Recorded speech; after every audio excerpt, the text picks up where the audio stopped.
Budget 2026 में क्या बढ़ला, सुनो ध्यान से। तो one of our MP Raghav Chadha ji ने बजट स्पीच दिया जो कि काफ़ी वायरल हो रहा है एंड उन्होंने बहुत सारे पॉइंट्स उठाए हैं। सो आई वाज थिंकिंग कि क्या इसमें से कुछ पॉइंट्स हम एक्सट्रैक्ट कर सकते हैं नोट्स मेकिंग के लिए। सो मैंने कुछ नोट्स बनाए हैं and I like to share with you guys. So उन्होंने पहले क्या बोला ना कि चार चार अच्छी बातें उन्होंने बोली एंड चार बुरी बातें बोली एंड फिर चार वे फॉरवर्ड दिए हैं। तो देखते हैं उसके बीच में उन्होंने बहुत सारे पॉइंट्स दिए हैं एंड बहुत सारे डेटा दिए हैं टू सब्सटैंटिएट हिज पॉइंट। एंड ये डेटा हमारे काम आ सकता है, नॉट डायरेक्टली बट किसी और आंसर में कहीं पे हमारे नोट्स में। ओके, सो लेट्स सी, आगे देखते हैं। सबसे पहले उन्होंने क्या कहा, तो यहाँ पे वो बोलते हैं ना कि जब भी बजट आता है ना तो जो रूलिंग पार्टी के लोग होते हैं वो तो मतलब बहुत सारी वाहवाही करते हैं कि बहुत अच्छा बना है, बहुत तारीफें करते हैं। और जो ऑपोजिशन वाले होते हैं उनको तो कुछ भी बात पसंद ही नहीं आती है, वो हमेशा क्रिटिसाइज करते हैं। बट स्पीकर जो है अपने, वो कहते हैं ऐसा नहीं है, मैं तो अच्छी अच्छी बातें भी बताऊंगा और जो अच्छी नहीं लगी वो भी बताऊंगा। तो अच्छी बातों में वो क्या कहते हैं कि पहले वो पॉइंट आउट करते हैं कि भाई जो एसटीटी है हमारा वो इंक्रीज किया हमने। अब एसटीटी क्या है? एसटीटी है सिक्योरिटी ट्रांजैक्शन टैक्स, ठीक है, सिक्योरिटीज ट्रांजैक्शन टैक्स। ये जो है डेरिवेटिव्स पर लगता था, इसको हमने बढ़ाया है। नॉर्मली इन्वेस्टर्स तो इससे खुश नहीं रहेंगे, है ना, investors are not happy and फिर हमने देखा है कि मार्केट भी गिरा है इसकी वजह से।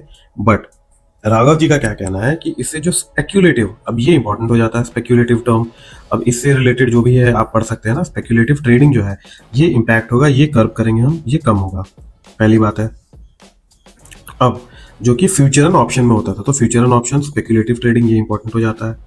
फिर इनका कहना है कि 90% जो रिटेल इन्वेस्टर है इनको लॉस ही होता है, तो एसटीटी के बढ़ने से थोड़ा सा प्रोटेक्शन मिलता है, थोड़ा सा उनको ना कर्व करते हैं हम, थोड़ा ऐसे ही करते हैं कि भाई टैक्स ज्यादा है तो लोग कम आएंगे।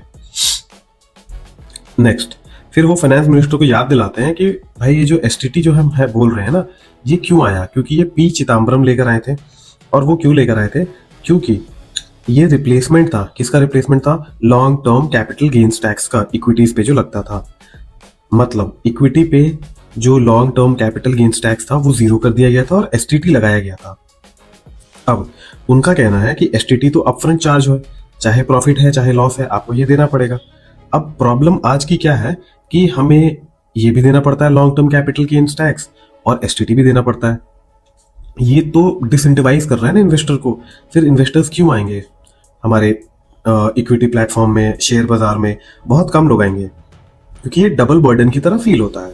इसलिए इनका सजेशन क्या है ना कि अगर गवर्नमेंट चाहे तो लोग गोल्ड और रियल स्टेट से निकलकर, ओके, लोग क्या कर सकते हैं, गोल्ड और रियल स्टेट से निकलकर इक्विटी में लॉन्ग टर्म इन्वेस्टमेंट करें, वेल्थ क्रिएट हो, स्पेक्यूलेशन कम हो। तो इक्विटी पे जो long term capital gain tax है ना हमारा, जो एलटीसीजी है, वो इंडिविजुअल इन्वेस्टर्स के लिए जीरो करने के लिए वो कह रहे हैं, ठीक है। और वेल्थ क्रिएशन भी होगा और शिफ्ट भी आएगा इससे। अब वो एग्जाम्पल किसका देते हैं कि भाई कौन कौन सी कंट्री है जहां ये जीरो है? Switzerland, Singapore, UAE, New Zealand, Hong Kong, कतार है ना। अब वो सेकंड पॉइंट क्या बोलते हैं कि केपेक्स इंक्रीज हुआ है एंड केपेक्स इंक्रीज हुआ, ये बहुत अच्छी बात है। अब ये हमारे लिए डेटा इंपॉर्टेंट हो जाता है कि 3 लाख करोड़ था करीब 2018-19 में एंड 12 लाख करोड़ अभी है। तो ये हम ऐसे छोटा सा ऐसे मैप भी बना सकते हैं, है ना।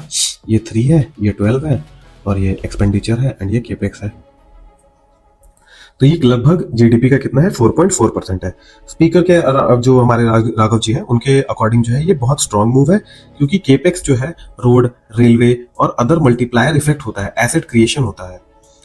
अब इनका एक जो डिमांड था कि हमें ना 5 ईयर सेक्टर वाइज केपेक्स का रोड मैप भी पब्लिश करना चाहिए, ताकि जो प्राइवेट सेक्टर वाले हैं वो इन्वेस्ट करें और वो समझ ले कि हाँ कहाँ इन्वेस्टमेंट आने वाली है गवर्नमेंट की तरफ से, तो वो उसके अकॉर्डिंग इन्वेस्ट करेंगे। ओके, फिर ओके, थर्ड क्या है? तो थर्ड पॉइंट में इन्होंने कहा है कि जो इलेक्शन बाउंड स्टेट है उनके लिए ज्यादा पॉपुलिस्ट मेजर्स जो हम लाते थे वो अब नहीं आया है, उसको एक रिस्ट्रेंट की तरह देखा और उन्होंने इसको अप्रिशिएट किया है। फोर्थ में एनआरआई इन्वेस्टमेंट को लिमिट जो है, एनआरआई इन्वेस्टमेंट का जो लिमिट है उसको रेज किया गया है। तो अब इन्होंने क्या बोला ना, उन्होंने कॉन्टेस्ट दिया कि पिछले साल फॉरेन पोर्टफोलियो इन्वेस्टर ने ना टोटल इंडिया से 23 बिलियन विदड्रॉ किया था। तो दिस इज अ डेटा जो हमारे काम आ सकता है। फिर जाके गवर्नमेंट ने एनआरआई के लिए इक्विटी मार्केट के दरवाजे भी खोले और 5% से रेज भी किया है लिमिट को। तो इससे जो है लगभग 32 मिलियन एनआरआईज जो है वो इंडिया में इन्वेस्ट कर सकते हैं, इतने लोगों को मौका मिलेगा। बट फिर ये एक कंसर्न भी रेज करता है कि foreign investor are exiting India. Okay, ये तो हुई वो अच्छी बातें जो इन्होंने बताई है। कुछ खामियां भी इन्होंने निकाली है, तो खामियों को देख लेते हैं। ओके, तो बैड पॉइंट्स या क्रिटिसिज्म जिसे हम कह सकते हैं, तो इसमें इन्होंने क्या कहा है। तो पहला पॉइंट क्या है, देखो कि सबसे पहले इन्होंने डेब्ट टू जीडीपी रेशियो के बारे में बात किया। इन्होंने कहा है कि जो एफआरबीएम रूल्स है उसके अंडर गवर्नमेंट जो है 3% of fiscal deficit, 3% of GDP के जो 3% होते हैं उतना फ्रेश बोरोविंग करती थी। ठीक है, तो इतना जो है फ्रेश बोरोविंग होता था। अब गवर्नमेंट ने अप्रोच बदलकर बोला है कि टोटल गवर्नमेंट डेब्ट जीडीपी का जो 50% है, टोटल गवर्नमेंट डेब्ट टू जीडीपी रेशियो जिसे हम कहते हैं, उसका 50% के अंदर रखेंगे। तो 3% ऑफ दी करंट जीडीपी से निकाल के टोटल जीडीपी ओवरऑल, तो वो जीडीपी का हाफ से तो कम ही रखना है, ऐसा कुछ टारगेट लेकर आए हम। अब इधर राघव जी ने क्या बोला है कि उनको ऐसा लगता है, ये उनकी ओपिनियन है कि ये डेंजरस हो सकता है, क्योंकि जीडीपी अगर हर साल 12% 12% से ग्रो करे तो गवर्नमेंट ज्यादा डेब्ट ले सकती है और फिस्कल डेफिसिट 4 to 5% तक पहुंच सकता है। ओके, तो यहाँ पे manipulating denominator via GDP growth का इन्होंने एग्जाम्पल देकर कहा है। वो ये भी क्लेम करते हैं कि जब गवर्नमेंट जो डेब्ट फिगर बताती है, जैसे 56% ऑफ डेब्ट, तो अभी गवर्नमेंट के हिसाब से 56% ऑफ जीडीपी है, तो अभी अगर ये डेब्ट इज टू जीडीपी रेशियो कितना है अगर कोई पूछे तो हमारा क्या है 56% है करंटली। लेकिन इनका कहना है कि इसमें ऑफ बैलेंस शीट बोरोविंग जो है ना, ऑफ बैलेंस शीट लाइबिलिटी, ये तो है ही नहीं इसमें। अब ये क्या होता है, ये भी टर्म हमारे लिए इंपॉर्टेंट हो जाता है। नाउ इसके अंदर आता है FCI, OMC, fertiliser due, NHAI and NFSS. तो इनका ये सुझाव है कि हमें थोड़ा कर्व भी करना चाहिए और रीडिफाइन करना चाहिए फॉर्मूलाज को रीडिफाइन नहीं करना चाहिए, रेदर देन फॉर्मूला चेंज करने हमारा फोकस होना चाहिए कि डेब्ट कैसे कम हो। ओके, तो हमारे लिए क्या इंपॉर्टेंट हो जाता है कि ये रेशियो अभी कितना है, एंड ये स्ट्रैटेजी के हिसाब से ये ऑफ बैलेंस शीट लाइबिलिटीज क्या होती है, तो हमें ये देखना है। नाउ सेकंड क्रिटिसिज्म क्या है उनकी वजह से कि इनकम टैक्स के जो स्लैब्स है उसमें कुछ चेंज नहीं हुए। तो जो आम सैलरीड आदमी है ना, वो उनको जो है वो बहुत ऐसे खुश नहीं है, डिसअपॉइंटेड है। इन्फ्लेशन 6.8% है, सैलरी स्टैग्नेंट है, और वो डिमांड करता है कि स्टैंडर्ड डिडक्शन जो है ना वो 75,000 से बढ़ के 1.5 लाख कर दी जाए, ऐसा कुछ इनके तरफ से एक डिमांड था। But that is not important for us. Third में इन्होंने क्या कहा कि जो मिडिल क्लास का बर्डन है उस पर इन्होंने फोकस किया है।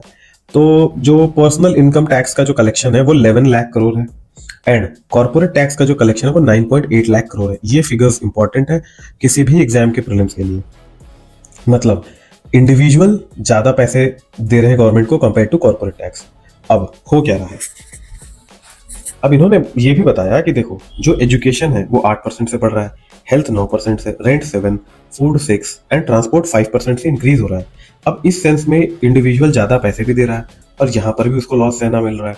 तो इनका कहना है ना कि अगर आप रिच और पुअर के बीच उसको सैंडविच ना बनाना चाहते हैं तो क्यों ना उनको थोड़ा सा टैक्स रिलीफ देकर, या फिर अगर टैक्स रिलीफ हम नहीं दे पा रहे हैं तो क्यों ना सेविंग और इन्वेस्टमेंट इंसेंटिव्स लाएं कि वो सेविंग ज्यादा करें।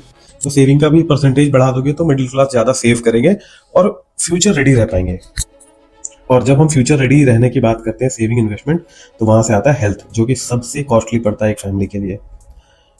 तो यहाँ पे आते हैं हेल्थ। तो हेल्थ के बारे में इनका फोर्थ मेजर क्रिटिसिज्म क्या है कि गवर्नमेंट हेल्थ में खर्च कितनी कर रही है, 2%, जो कि लगभग 1 लाख करोड़ है। पब्लिक हेल्थ है ना, उसमें 0.5% of GDP. National health policy target क्या है, वो है 2.5% ऑफ जीडीपी। तो हमारा टारगेट 2.5% है, हम खर्च 0.5 कर रहे हैं। तो डेवलप्ड कंट्री का एग्जांपल देते हुए बताते हैं जहां पे 10 to 18% तक स्पेंड होता है जो ये कंट्रीज है। तो ये हम डेटा रख सकते हैं अपने लिए। अब इंडिया की ग्राउंड रियलिटी भी बताते हैं कि कैसे हॉस्पिटल अंडर स्टाफ्ड है, बेड नहीं है, मशीन्स नहीं है, मेडिसिन की जो है ना वो शॉर्टेज है। तो प्राइवेट हॉस्पिटल्स बहुत महंगे हैं एंड लोगों के ना घर बिक जाते हैं, लोन लेना पड़ जाता है। एंड कोविड को एज अ वेकअप कॉल उन्होंने देखा है कि हम एक नए पैंडेमिक के लिए रेडी है क्या, एंड वी आर नॉट। तो वो 1 नेशन 1 मेडिकल ट्रीटमेंट की बात करते हैं एंड कुछ इश्यूज को उठाते हैं। ठीक है, तो ये हम लिख सकते हैं कि ये कीवर्ड्स की तरह जो अभी हमने बोला वही है। एंड नेक्स्ट क्या है, वो वे फॉरवर्ड की तरह 4 बिग रिफॉर्म्स की बात करते हैं। तो पहला तो वो बोलते हैं देखो blockchain based national land registry. वो ऐसा क्यों कह रहे हैं? क्योंकि जो टाइटल डिस्प्यूट, करप्शन, ये सब है ना, कैश ट्रांजैक्शन हो रहा है, ओनरशिप क्लियर नहीं है, उसके वजह से क्या है ना कि ये फीचर्स है ब्लॉकचेन के, तो ये फायदा होगा हमें। और 66% जो सिविल डिस्प्यूट है आज के टाइम में, वो लैंड डिस्प्यूट की वजह से। तो अगर हम लैंड को ठीक कर दे तो वो जुडिशरी को हेल्प हो जाएगा। 45% प्रॉपर्टी में क्लियर टाइटल नहीं है। इंडिया के रजिस्ट्रेशन एफिशिएंसी में इतना प्रॉब्लम है कि 133 आउट ऑफ 190 आता है प्रॉपर्टी रजिस्ट्रेशन को लेके। एवरेज केस जो लैंड से रिलेटेड है उसमें 7 साल लगते हैं। 6.2 करोड़ डॉक्यूमेंट्स पेंडिंग है डिजिटाइजेशन के लिए। तो उनके सोल्यूशन में वो क्या कहते हैं कि क्यों ना ब्लॉकचेन लेजर को यूज करें, ट्रांजैक्शन टाइम स्टैम्प्ड होगा, टैम्पर प्रूफ होगा। और वो ये भी बताते हैं कि कुछ कंट्रीज कर रही है, जैसे स्वीडन में 1 दिन में होता है, 2% डिस्प्यूट है। जॉर्जिया में 3 दिन लगता है और 1% डिस्प्यूट है। इनफैक्ट यूएई में तो 10 मिनट लगता है अगर आप जमीन की खरीद बिक्री कर रहे हो, and dispute is less than 1%। तो एक ये सजेशन है उनका। नेक्स्ट सजेशन क्या है कि क्यों ना inflation linked veg revision act लाएं। तो इनका कहना है कि इंडिया में रियल वेजेस जो है ना वो 2018 टू 26 के बीच में 16% से गिर चुकी है। तो इनका वो मैंडेटरी वेज इंडेक्सेशन के बारे में वो कहते हैं, जहां पे कॉर्पोरेट, फैक्ट्री, गिग वर्कर, इन सबको कवर किया जाए। गवर्नमेंट ऑलरेडी डीए देती है एम्प्लॉय को, और करंट सिस्टम कैसा है ना कि पे कमीशन हर कुछ साल में आती है, एंड लार्ज वर्कफोर्स तो उससे अनकवर्ड रह जाती है। सारे लोग तो गवर्नमेंट के लिए जॉब करते नहीं है। तो वो प्राइवेट सेक्टर में भी सैलरीज इन्फ्लेशन के हिसाब से लिंक हो जाए, जैसे यूएस, जर्मनी, जापान और बेल्जियम एंड अदर कंट्रीज में होती है। तो वो ये भी एग्जाम्पल देते हैं, है ना। एंड टारगेट ग्रुप उनका है कि 45% ऑफ इंडिया वर्कफोर्स को जो है हेल्प मिलेगा, एंड फॉर्मल सेक्टर में। एंड कुछ मॉडल सिटीज भी है, जैसे मॉडल साइट किया इन्होंने। यूएसए में क्या है, COLA, cost of living adjustment. Germany में wage revision after every 18 to 24 month. Japan में शुंटो सिस्टम है। बेल्जियम में ऑटोमेटिक क्वार्टरली इंडेक्सेशन है। एंड इंडिया में क्या है ना कि एम्प्लॉयर के डिस्क्रिप्शन या बार्गेनिंग पावर पे रह जाते हैं हम लोग, एंड वो minimum mandatory annual wage hike जो कि इन्फ्लेशन से लिंक हो, उनकी बात करते हैं। नाउ फिर वो थर्ड क्या बोलते हैं कि centre funded state capex grant. अब ये थोड़ा सा हमारे लिए बहुत यूजफुल नहीं है, क्योंकि ये उनका एक आइडिया है और इसमें बहुत ज्यादा डेटा भी नहीं है हमारे लिए। तो उन्होंने कहा है ना कि सेंटर को ना क्या करना चाहिए, स्टेट को रोड इरिगेशन, पावर, ऐसी चीजों के लिए जब वो ग्रांट देते हैं ना, वो पैसे देते हैं, लोन में देते हैं, लोन ना देके वो ग्रांट दे। इससे स्टेट का डेप्ट भी नहीं बढ़ेगा एंड केपेक्स भी बढ़ेगा, तो जॉब क्रिएट होंगी और कोऑपरेटिव फेडरलिज्म स्ट्रांग होगा। एंड स्टेट जो है ना वो बहुत ऐसे पावरलेस टाइप का भी फील नहीं होगा। तो यू कैन रीड दिस।